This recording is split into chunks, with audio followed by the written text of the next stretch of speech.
Hi అండి, అందరికీ నమస్కారం. ఇవాల్టి రెసిపీ వచ్చేసి వెజ్ పులావ్. ఈ పులావ్ రెడీ చేసుకోవడానికి ముందుగా ఒక గిన్నెలో సరిపడినంత ఆయిల్ వేసుకొని చెక్క, లవంగం,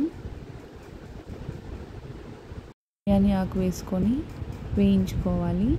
ఇవి వేగిన తర్వాత సన్నగా తరిగి పెట్టుకున్న ఉల్లిపాయలు వేసుకోవాలి. ఉల్లిపాయలు రంగు మారేంత వరకు ఉంచుకొని సన్నగా తరిగి పెట్టుకున్న పచ్చిమిరపకాయలు వేసుకోవాలి. పచ్చిమిరపకాయలు వేగిన తర్వాత అల్లం చిన్నుల్లిపాయ పేస్ట్ వేసి పచ్చివాసన లేకుండా వేయించుకోవాలి.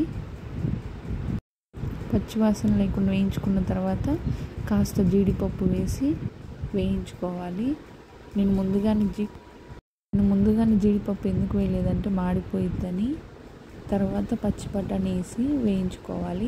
అవి వేగిన తర్వాత టమోటాలు, సన్నగా తరిగి పెట్టుకున్న టమోటాలు వేయాలి. టమోటాలు మెత్తబడేంత వరకు ఉంచుకోవాలి.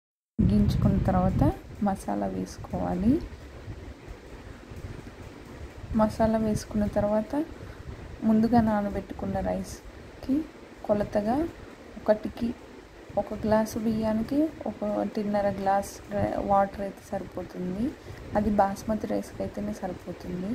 అదే మామూలు రైస్ అయితే 1కి 2 నీళ్లు పోసుకోవాలి. పోసుకున్న తర్వాత సాల్ట్, రుచికి సరిపడినంత సాల్ట్ వేసుకొని సన్నగా తరిగి పెట్టుకొని కొత్తిమీరను వేసి నీళ్లు మరిగించుకోవాలి. మరిగించిన తర్వాత మనం కడిగి పెట్టుకున్న రైస్ని తీసి ఆ నీళ్ళల్లో వేయాలి. నీళ్ళల్లో వేసిన తర్వాత మూత పెట్టేసుకొని మగ్గించుకోవాలి రైస్ని. నేను ఇంతకుముందు చూపించిన మసాలా వచ్చేసి చెక్క, లవంగం, ధనియాలు వేపుకొని అల్లం, చిన్నుల్లిపాయలు, కొబ్బరి మిక్సీ వేసేసుకొని పట్టేసుకుంటే ఆ మసాలా రెడీ అవుతుంది.